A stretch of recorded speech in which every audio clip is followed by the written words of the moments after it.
Hello everybody, welcome back to my channel. Today's video is going to be on a pumpkin beaded ring and we can get straight into it.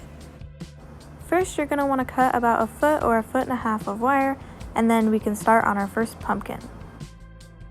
Alright, to get started on our first pumpkin, we're going to take the top of our wire and put on 1 green bead and 4 orange beads. The green bead is going to be like the stem of the pumpkin, and then the orange ones are obviously the actual pumpkin, but it should look like that.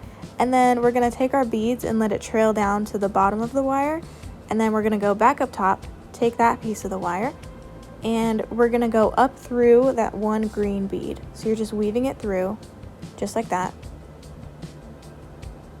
And then you're going to want to pinch all of your beads together so that when you pull the top piece of the wire, they don't like fly out. So then you're just going to pull it tight, and there you go, you got your first pumpkin. Really simple, I promise. Here's what your first pumpkin should look like. If you want it to be more square, then just pinch the edges and tighten the wire just by pulling on it, and you are good to go. Now we can add what I call our filler beads, which is just the amount of beads in between each pumpkin. I'm going to be using 3 white beads, but you can do however many colors, however many beads, whatever you want. But I'm going to use 3, and you can put those on, let them fall to the bottom, and we can continue on with our pumpkins. The process of making this ring is repetitive, it goes over and over, so I'll just show you how to make the pumpkin one more time. So we're doing 1 green bead and 4 orange beads.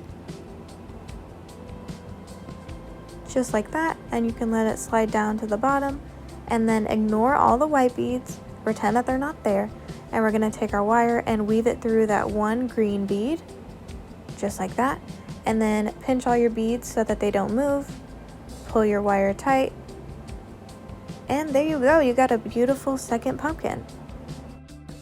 When you're done making your pumpkins, make sure you add 3 white beads to the end, because we started with a pumpkin in the first place, so we want it to look seamless now. And then also wrapping it around your finger just to see if it'll fit is a great idea to make sure you don't need any more pumpkins.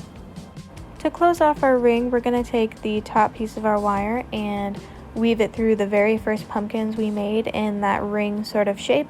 So we're going to weave it through, right now I'm going through the 1 green bead and 1 white bead. We're going to go through more beads, but sometimes it takes time since the wire is hard to move around. Now I'm going to weave the wire through the other 2 white beads that are in that little segment there. And make sure you're being gentle with your wire. I look kind of rough here, but I promise I'm trying to be a bit gentle. But your wire could snap if you're too rough. But anyways, now that we've gone through those 2 white beads, we're going to go through 2 more. We're going through the 1 green bead on that second pumpkin there, and then the 1 white bead that's right next to it. You don't have to go through as many beads as I did, but sometimes the wire just does what it wants. To finally close out our ring, we're going to make some coils around our beads. So to do this, you're going to take your extra wire and you're going to go up and over and then under the bead. It's kind of hard for me to explain, but you can just see it here, how we're going in little circles. And this will create a coil on the wire. And once you've got that, you can see it there. It's like the little shiny gold piece.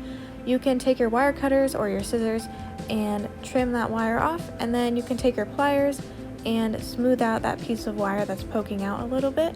And once you've got that side of your ring is done. And lastly, we can take care of that little stray piece of wire from the very beginning. We're going to do the exact same thing as last time, just wrap it around the ring and make little coils. And once you've got that, you can trim off that extra wire with your wire cutters, and then use your pliers to smooth out any poking out piece. And once you've got that, you are all done. You can see here it looks nice and shiny, very beautiful. Here's the final ring. I think it turned out super cute. I love it. It's adorable. I hope you guys enjoyed this tutorial. If you have any comments or questions, please let me know. But I hope you all have an amazing day, and please subscribe for more.